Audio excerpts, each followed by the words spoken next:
Do the best you can and then go to bed. Keep it simple, right? Those are the words of award-winning actor Courtney B. Vance. And in a minute, we'll be diving into his business portfolio and reflecting how he was able to build such an astonishing career. Started at Harvard University, and now he's thriving in Hollywood. And doing a volume 2 of W.E.B. Du Bois's Biography, kicking off Black History Month in style. You're in the Enterprise Zone in our Forbes studio.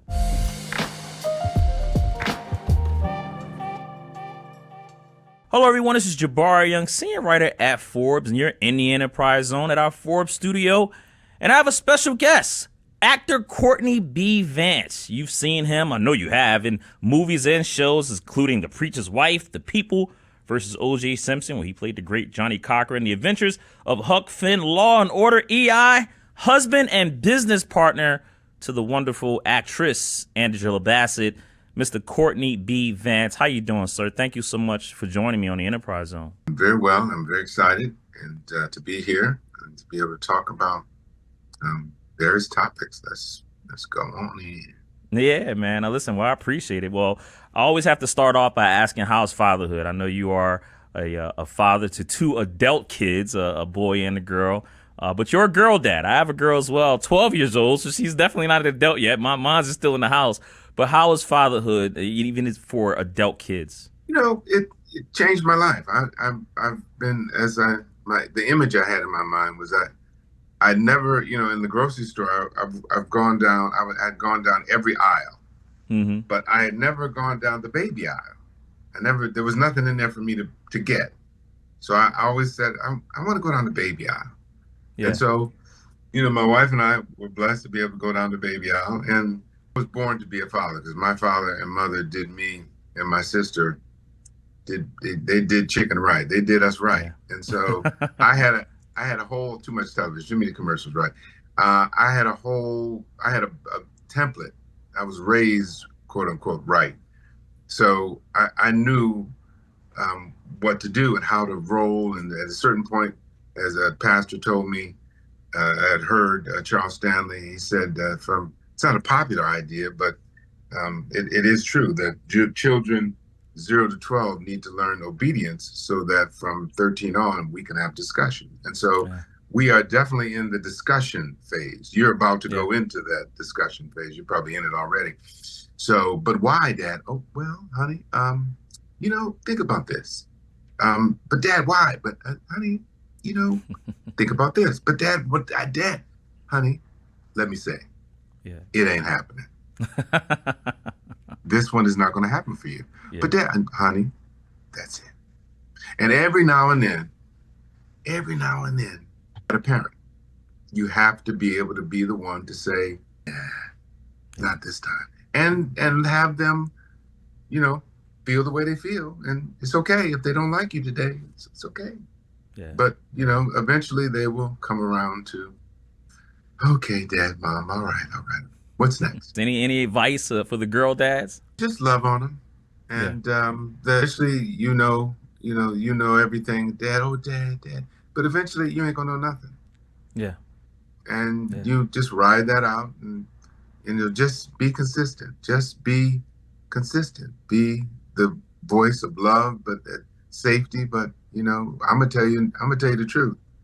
And you ain't gonna like it all, but eventually the boys are gonna start coming through, and then that's a whole other position. But the fact that you are their father and you are they see, they know how to be who actually to what it is to, when it's time for the dating, what kind of man is right for them. They know by you.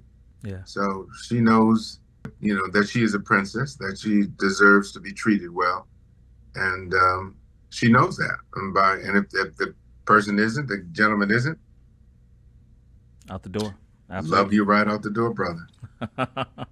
Well, listen, before we jump into business and again, starting off 2026 very well, Black History Month is right here. How is your wife? I always try to go to social media and I says, I got Courtney B. Vance coming up. What would you guys ask? And one question, a common question I kept getting is, ask him how it is to be married to Angela Bassett. How it is to be married to Angela Bassett. I don't know if the brother gets tired of getting asked that question all the time, but No, You know, never how is get she? tired.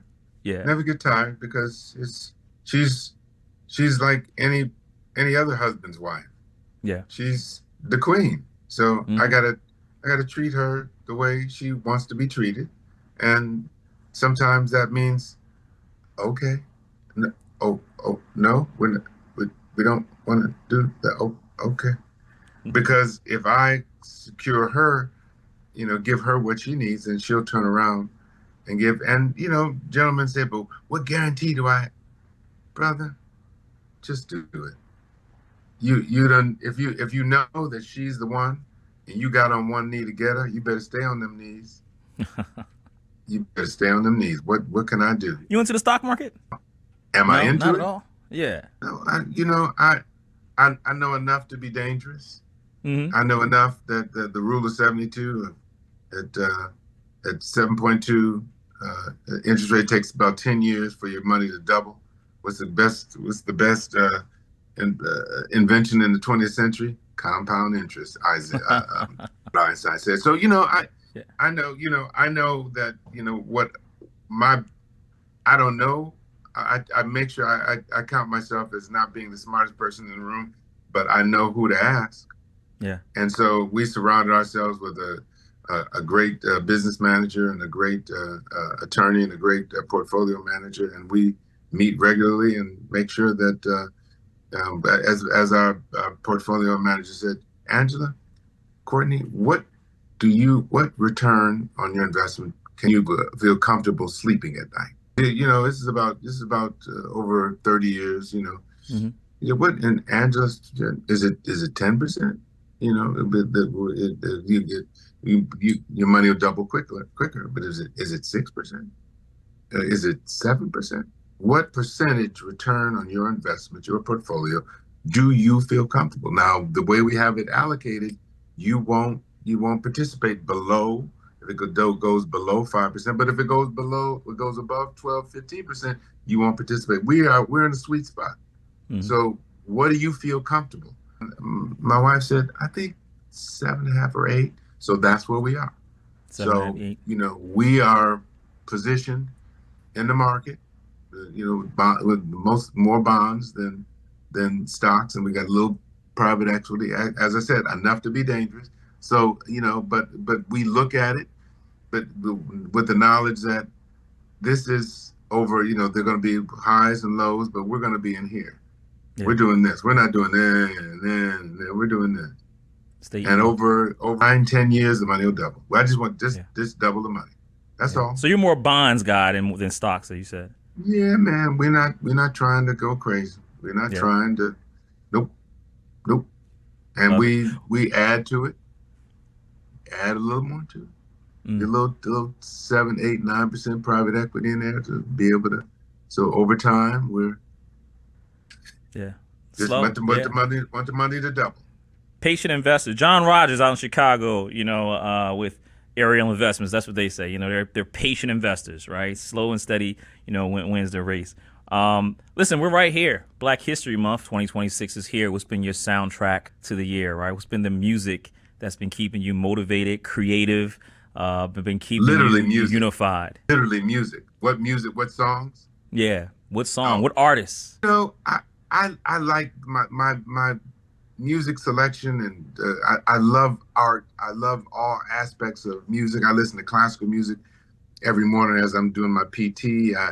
It's whenever I'm walking somewhere and I hear a song I love, I pull out my Shazam, and I get it. And so my music list is just all over the place. So I just go down my list as I'm walking up the block, and I'm just listening to, whoa, I love that. I remember that. Yeah, that's great. So I love movie, the opening music to movies. I love the closing music. I remember Lady Gaga sang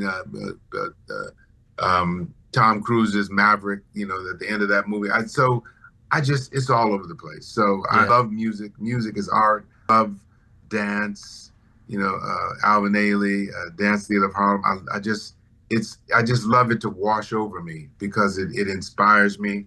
Where would we be without music? Where would we be without art? Alone, We go sad, just in the okay, corner where would somewhere. we be without beautiful things and Yeah. to be able to get us, to get us out of our, whatever we're going through. So music is if music be the food of love, play on 12th night. So music is the food of of how we survive, and with Yeah. folks that we know we have survived by put that on. Oh yeah, that just put that on my ears. I'm good. I'm good. I'm good. And we can do that now. It used to be you put it on your shoulder, but now we can do that or put it in your ears, and I'm good. No matter what they're saying out there, I'm good. I Jamming. got my guy. I got my girl. I got my group. I'm good. Jamming. Yeah. Classical music. That's interesting. Does it motivate you, or does it start the day? Like, I guess, just the symphonies. I mean, how does that help you start in the morning? It just calms me down.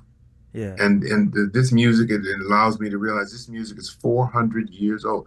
This was pop music back in the day. So it just lets me know that it's just music. Music is it.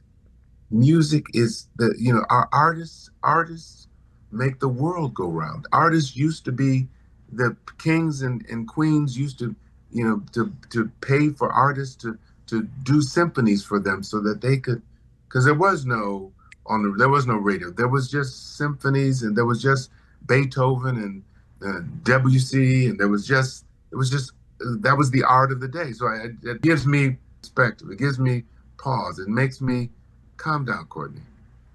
Calm down, and also because there's no boom, boom, boom, boom. It's just I don't have to. I can think. I can center myself. I can get myself ready for my day, and then all getting the rate in the car, and this comes on, or if I'm listening to books. A lot of times, because I listen to so many books, the music is at the periphery because I'm listening to and casts and things. So yeah, love it. So one artist, I like him. I like a lot. Yeah, hard to pick one. Hard to pick one. Mm-hmm. Speaking of music, let's stay right in your ear because you've narrated the volume 2 now of David Lewis's Pulitzer Prize-winning W.E.B. Du Bois' biography of race. So volume 1 was released last year. Volume 2 coming out in February. What did you like about narrating the life of W.E.B. Du Bois? What did you find most interesting, and what can people expect in volume 2 of this particular project? Did not know. I went to Harvard, Yale Drama School. The education thing we got down, and I did not know about it. So it was a perfect opportunity. I carried the book around, the first volume, for 30 years, waiting for somebody, because I listened to my big biographies. Brian Cherno's Grant, John D. Rockefeller, Hamilton, Washington. I listened to just about all of his books, Cherno's books, but I carried that book around waiting for someone to do the audio version, and every 2 years I would check online to see if somebody's doing. So I just put it back on the shelf because it's too big for me to carry around. I didn't want to carry it around with me and mess up the cover. So I ran into he was at a graduation, the Harvard graduation, and I said, well, I'll be able to ask him. Missed him, so I tracked him down. I said, Professor Lewis, why isn't there an audio version? He said, Courtney, the first volume came out in '93. There was no audio. The second volume and won the Pulitzer. The second volume came out in 2000, won the Pulitzer, and there was no audio. So what are you saying? I said, no, that's not why I called. I just wanted to know why. So he said, well, I just told you. So what are you saying? He said, okay. He said, do you want to? I said, yeah, let's do it. So, I stumbled into it. And for years, I've been saying, who's going to do this? So for me to be the one to do it, to do both volumes, and to count him as someone I can call up and say, hey, Professor Lewis, how you doing? I'm just checking in. How you feeling? Oh, Courtney thinks he's 90 years old. And, we've done interviews together for the first volume, and just to hear him talk and he's so erudite and so thorough and so clear. So it's just, a blessing to be able to hear, to read about a man who I knew nothing about, but now I'm finding everything about that. He was someone that was raised in the shadow of the Civil War, born in 1869, right after the Civil War. And really it was the history of Black people in this country after the Civil War was really about this country trying to figure out what to do with Black people. They're free now, but we don't want them to be too free. So Booker T. Washington was like, keep them in their bricklayers and to be teachers, but not too much teaching, but seamstresses and housekeepers. And W.E.B. Du Bois, who went to Harvard and about to get his economics doctorate in University of Germany, he was like, no, we should be doing the liberal arts education like y'all are doing. What the problem is? But they didn't want that us to learn all of those, the Latin and Greek, and because then we'll be like, well, we want our political rights. So it was a whole battle that between W.E.B. Du Bois and Booker T. Washington, and the money was going with Booker T, because Booker T was saying keeping the Black people down, keep them quiet, keep them, and so there was a compromise that was struck between white folks and Booker T. Washington, which was in exchange for us foregoing our political rights, you will give us economic rights and give us jobs and things. And Booker T W. Du Bois said, why are you making a compromise on something that should be our inalienable rights? We vote. We can vote. We should be able to vote. That's our right. So there was, seeing this battle play out and knowing that it's playing out now, and that periodically my director, who is just a lover, Christina Rooney, who, I wouldn't do one of these books without her, because any question I had, she was able to answer, because she does her homework. And when you're sitting in a little booth recording from 10 o'clock in the morning until 3 o'clock in the afternoon, sometimes the walls start closing in, and being able to have some, Christina, what am I reading? What's that? And she would be able to talk about the history of this and that, and what this happened and what. And before you know it, we were like, I know, but we. And the engineer would go, Courtney, Christina, we have to go. So, yeah, let's go. So, we became family for each other. And in this journey of this 1,200-page journey of this man who outlived all his contemporaries, but got to the place where he said he tried everything he could to get white folks to act right. And eventually he just said, you know what? I'm out. They took his passport, just like they did Paul Robeson. And he was barely able to get, Ghana, the president of Ghana, Mfume, took him in. President Mfume took him in and gave him, set him up the way he should be set up in a palace, and, with a great staff and all, because he was going to write the Encyclopedia of Africanus. Got to it because, the age caught up with him in his 94th, 95th year. But he gave him, the president gave him a state funeral. And Levering Lewis is now over there in Ghana, just getting a center, a W.E.B. Du Bois Center, together. So it was very important that the audio book come out, so that we can bring all of this together, so that people can be reintroduced to him. We have a documentary that we're pushing forward for W.E.B. Du Bois and Ralph Bunche, another quiet giant.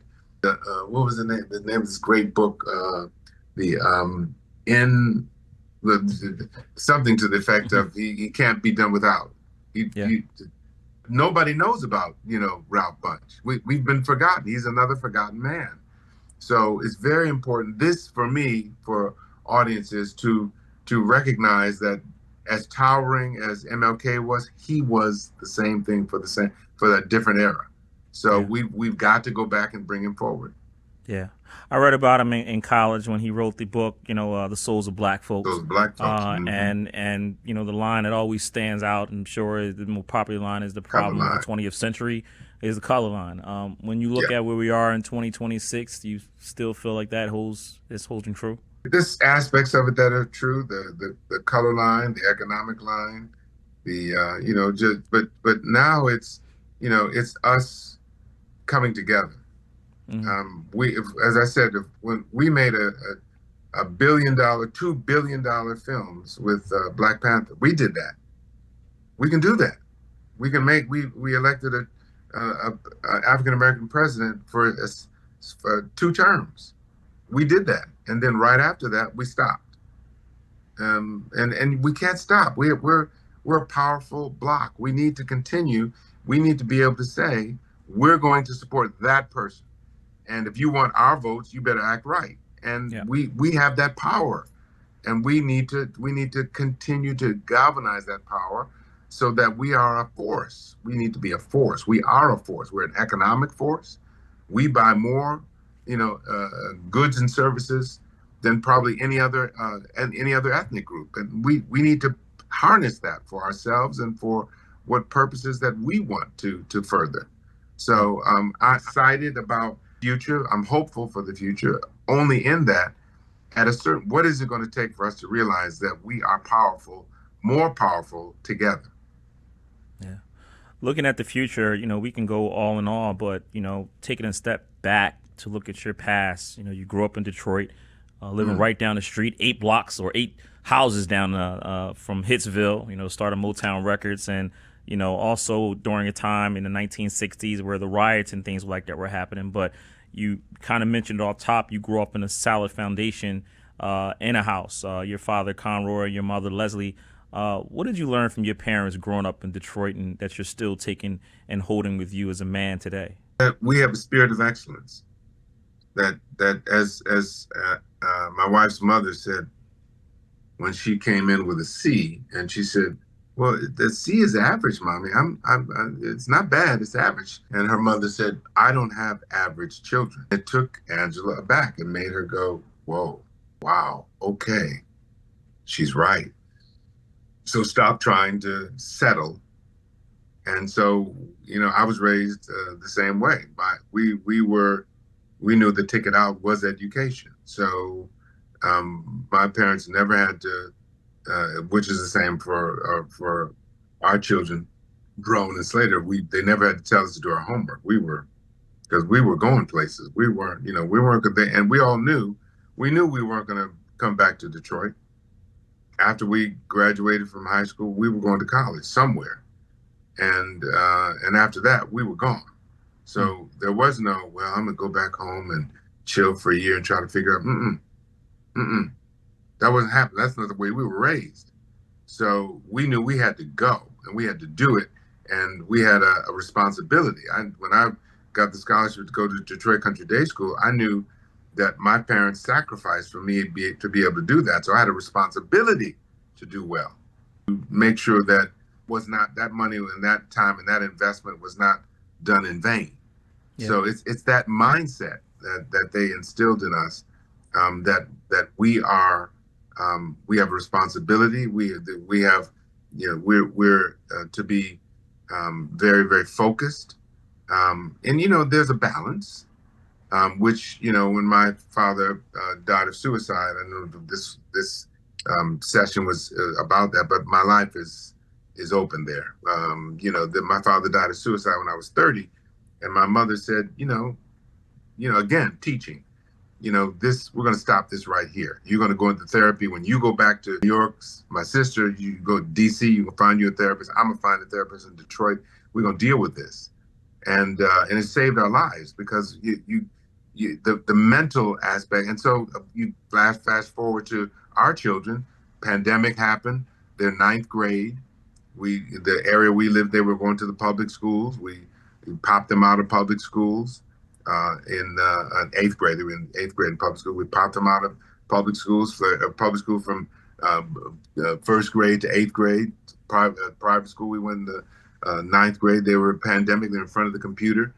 10th grade, they segued back in, starting to go back in, but they're in between friend groups, and the emotional unstableness began to happen. And immediately we're like therapists. Our daughter, we found out that through the therapy that she was ADHD. The therapist said, your daughter may need to be assessed. There may be something else going on with her, not just emotional. So we were like, whoa, okay, what is that? So, so they they instilled in us that their children are now our children are important. They are the most important thing. Not the work, not the Oscar search, not the Emmy, but the children. Children are first, and then the work. So Angela and I, we were like, okay, this is what our family's doing, and then we let our folks, our reps, know what we're going to do. So that was, we were very, very family focused, and consequently, when our children are now grown now and doing their own thing in college, we can come and they want to hang with us because they know deep down inside that we love them and we showed them that and we continue to show them that. So they're grateful. And so, the journey of parenthood and professional work, it's really about what is your focus as a what's the most important thing to you? If the most important thing is your work and then the children will know that. And then they will go, yeah, they're more focused on that. Hey, Dad. Oh, no. Hey, Mom. Yeah. Yeah. Echo. And so we were very focused on making sure they knew. And it's a balance. Trying to find that balance is, whoo. So I made sure that I took jobs early on where I wasn't gone but a day, maybe two, and back. Because I can go back and forth and back so they could see me. And before I went to bed every night, I made sure no matter where we were, no matter where I was, no matter what the time frame was, on their time frame, we got on the phone and prayed. Yeah. So. Yeah. I love that. I love it. Well, when you think about it, right, and listen, your story, again, is so rich and jumping ahead a little bit, but when I'm going back and I look at it, one of the things I found most fascinating is you have a phenomenal Hollywood career and definitely get into some of the people who have inspired you, but you also could have been the CEO of General Motors had you stuck your mind to it, right? I mean, you get to a point in General Motors when you were in college and you had an opportunity, you were up there, had an internship, and Mr. Robert Stone was showing you around, and you turned it down. I mean, you eventually start working there, but your heart was in acting. Do you ever think about the fact that if you would have stuck to it and maybe went to business school out at Harvard, that you probably could have maybe been the CEO of General Motors one day? I don't think about the CEO-ship, but that world, I would have been in that world. Yeah. And it was, because I didn't know what I wanted to do when I was growing up. I looked and searched and did internships and things, but I couldn't figure it out. So I knew when I got to school with the students and my classmates, we figured it out together. But when I got there, I figured, I saw that everybody, quote unquote, seemed to know already. I'm like, how do you know? We 18. And I felt depressed. I really got blue about it. I went to the counselor, the Office of Career Services, and they were like, Court, get out of here. You're good. You just, you'll figure it out. It'll come to you. And so, it just so happened when I was, somehow I got a job pushing papers at the headquarters. I'm from Detroit. I got it literally, $6.33 an hour. I think I was making, which was a lot. I was like, yeah. And so I was pushing, taking with the basket, like a movie, pushing the basket and dropping this person's mail off. I'm not putting mail on. And, it came to me. I said, I'm in the world headquarters. But this is just how God works. If you allow, so I said, I'm in the world headquarters, literally the world headquarters. And I'm just, pushing paper. I said, what if I sent a letter around to all the divisions in here and asked them what they do and say, I'm a rising sophomore at Harvard and just wondered what you do in here. I sent that letter around. Them VPs were like, oh my goodness, who is this kid? But bring it. So on my lunch breaks, I was going around to all, my boss was like, I hear you're going to see the VP of worldwide purchasing for lunch. Can you put in a plug for me? So I was like, out of, and from that just inquisitiveness, Robert Stone took me under his wing and said, I want to introduce you to my boss. And my boss is going to meet you when you get to Harvard over for the next year. He wants to take you to lunch at the Carlton. You're going to meet him there and he'll talk to you. I was like, oh. And when I got the talk, he said, I think it was Charles Fuller or something like that. He said, yeah, Mr. Courtney, we'd like to put you through B school. And then you'll come back and work for us for a number of years. But we're going to put you. I was like, oh. And so this was just when I discovered acting. Mm-hmm. And so I was torn, and I had an internship that summer for acting internship at Longworth Theater, and I was going to do that. And they offered me a summer job and basically I was touring around to the different plants in Detroit just to see what it was like at GM. And I was like, wow, it's a great job. But I said, no, I can't do it because I'm going to do this internship. And then I called my parents. Yeah, and they were hot, telling you, take that job. You better get that, call that man up and get that job back, boy. But Mom, Dad, click. So I had to call him back, and Mr. Stone was like, Courtney, I don't know. That's it. I don't know if I can get you the job.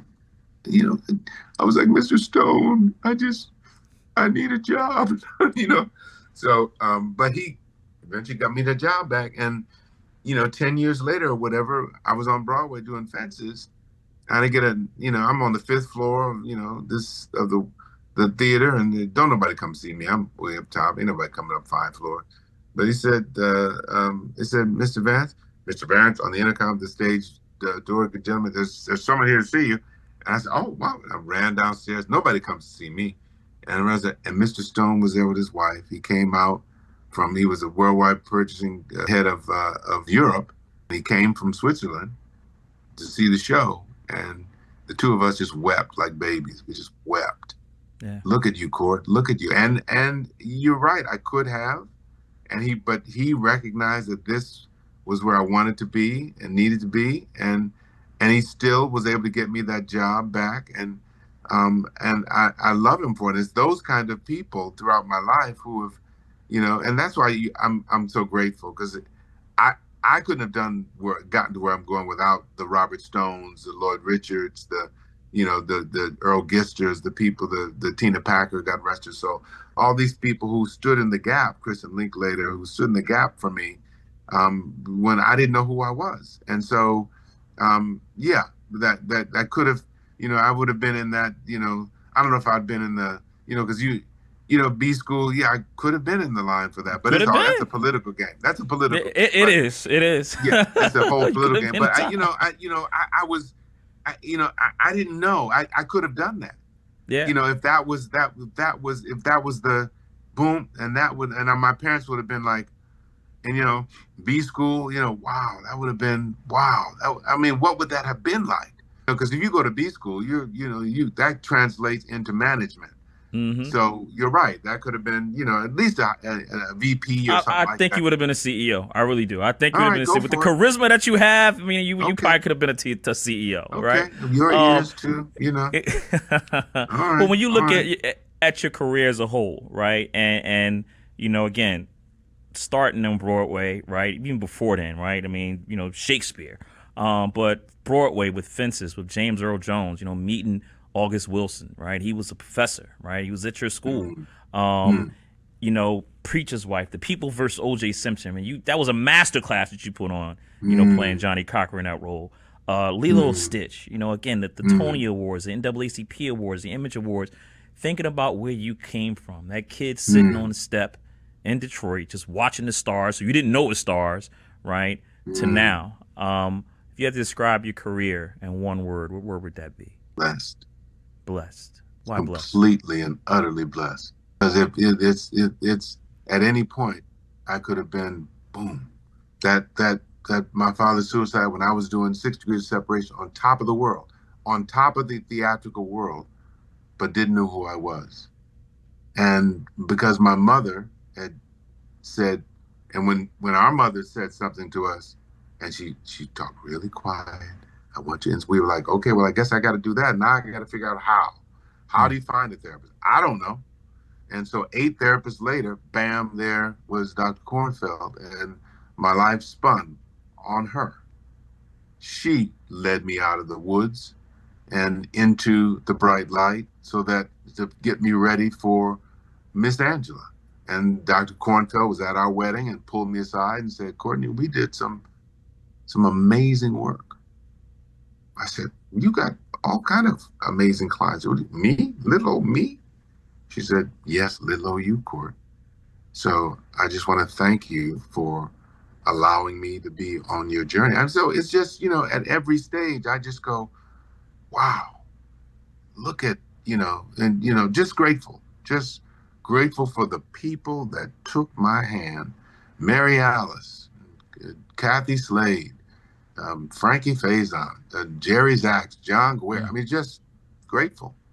Yeah.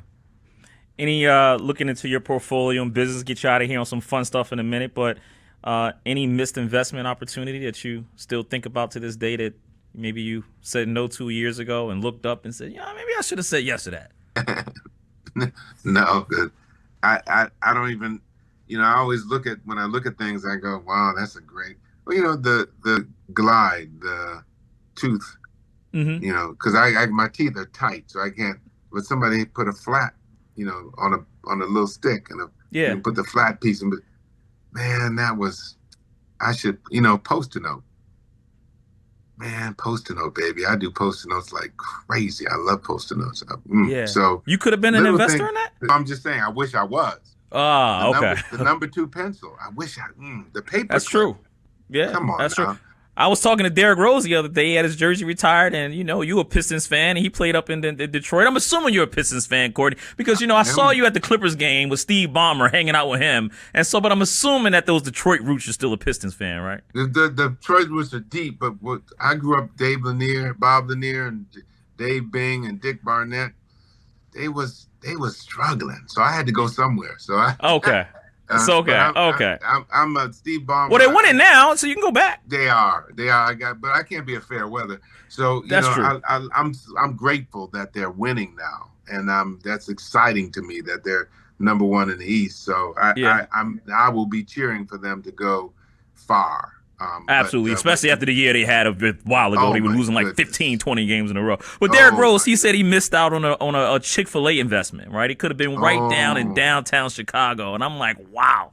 And if you love Chick-fil-A, those lines are wrapped around the block and all. And so, that's why I asked. But how about a crazy business idea? Did somebody ever hit you with a crazy business investment where you was like, man, get the hell out of here. I'm not doing that. No, they don't come to me with that kind of stuff. But, we're always looking for multiple revenue streams. So they're just, things that are exciting to us that we can get behind. So I'm always looking for them. We're always looking for something to bring to our team, and then to bring to Angela and see what do you think, baby? What do you think? You think? Yeah, do it.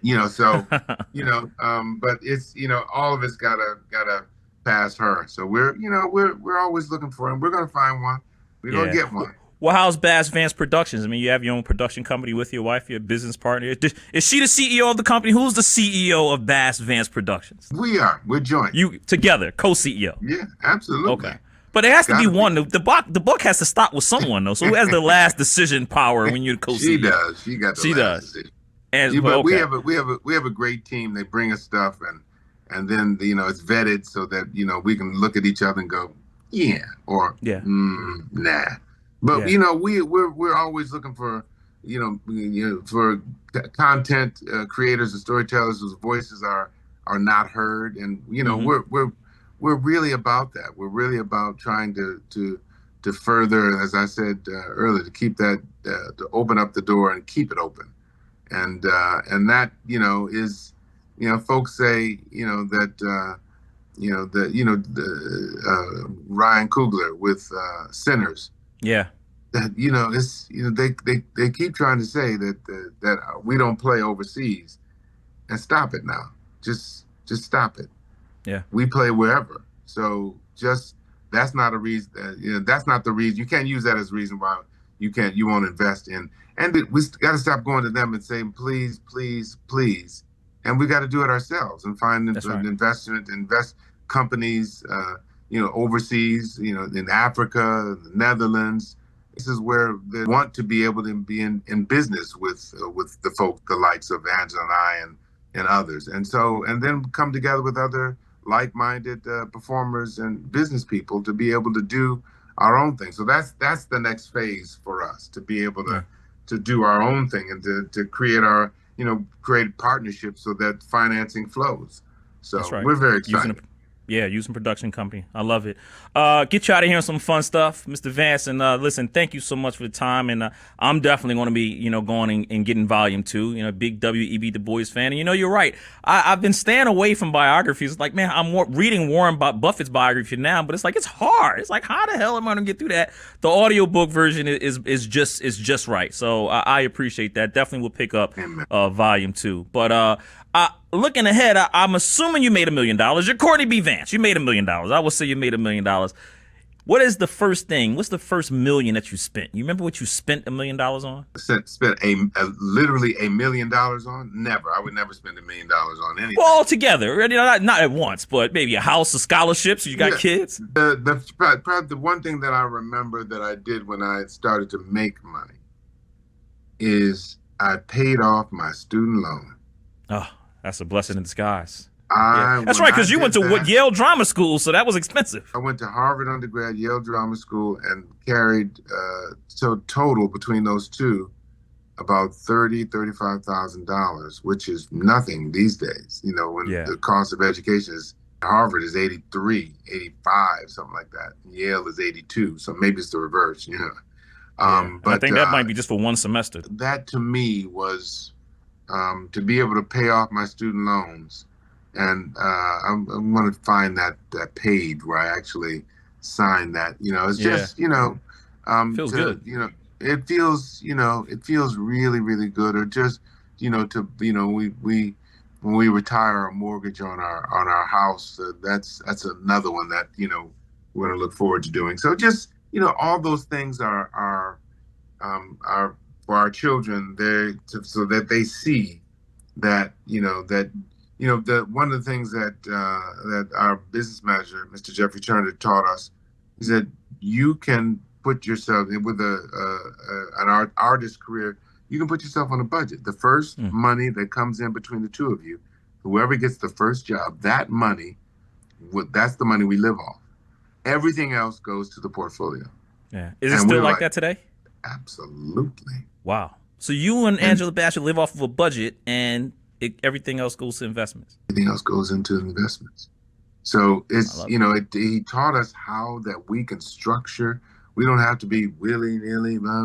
Said no. We're the first one that does something. And now these days, and Angela's been doing 911 for this is their 9th year. So So it's really easy now to take, one of those or one of mine and live off, pay the bills off of that, and the rest, everything else goes somewhere.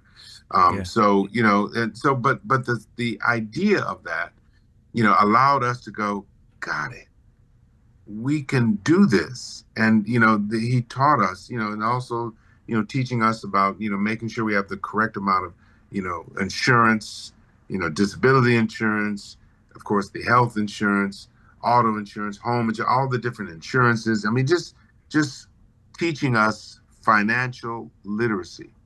And that is, one of the things that this summer, we want our children to be able to sit down with, our business manager and portfolio manager and a week or 2 weeks of just, let's take you through. Yeah. This is how we structure this. Well, now, what questions do you have? Before we start, what questions do you have about, finances?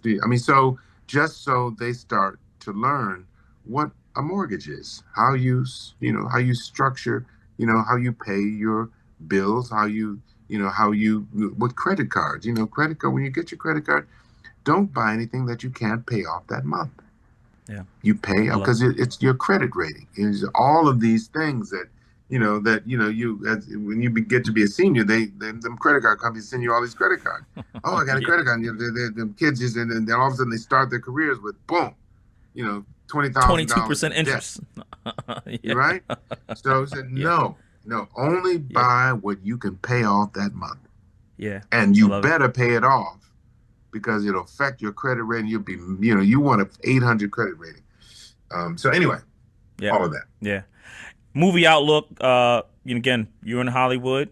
This is your industry. When you look around the industry, you like what you see from a representation standpoint of black men? We can do better.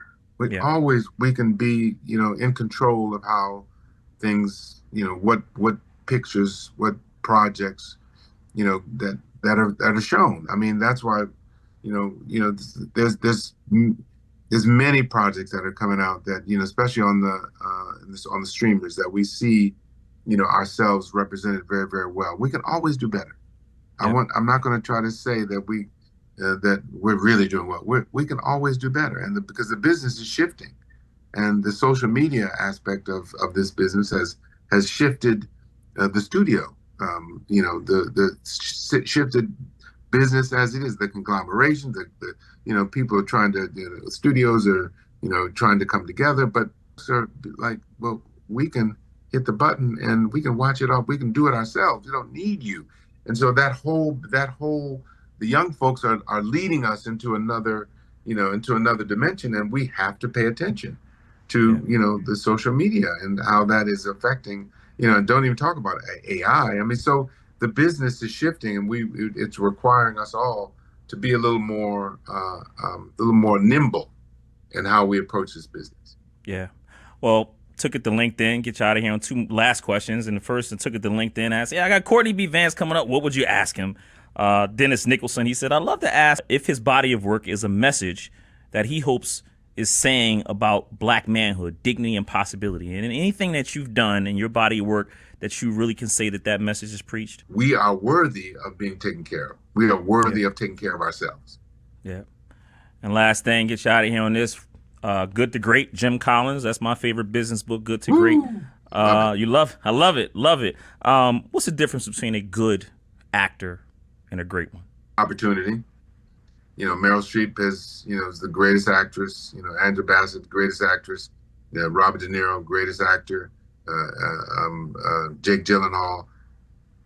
If you keep working, if you get first crack at great scripts, you're going to learn how to do it. You're going to be even better because you got great, you have access. So, if you don't have a chance to practice, as AI said, practice. Well, I got to practice, man, because the more you practice, the better you'll be. Yeah. So eat those beans twice a week. So the more you practice, the fact that Meryl had first crack, she's phenomenal. She's one of my favorite actors, if not my favorite actress, period. But she's had first crack. And, we would love to be able to have, more access so we can be able to practice more and get, right. If just learning what to do, so that you don't panic in a situation. Okay, let me I remember this from last time. So practice, access, boom. Love it. Courtney B. Vance, do the best you can and then go to bed. I love that saying then go to bed, right? Courtney B., thank you so much, man. Please come back to talk business with us. You got plenty of projects coming out, Vance Productions. Would love to continue the conversation going. Thank you so much, and happy Black History Month. Thank you, brother. Thank you so much. Thank you, everyone. Appreciate it.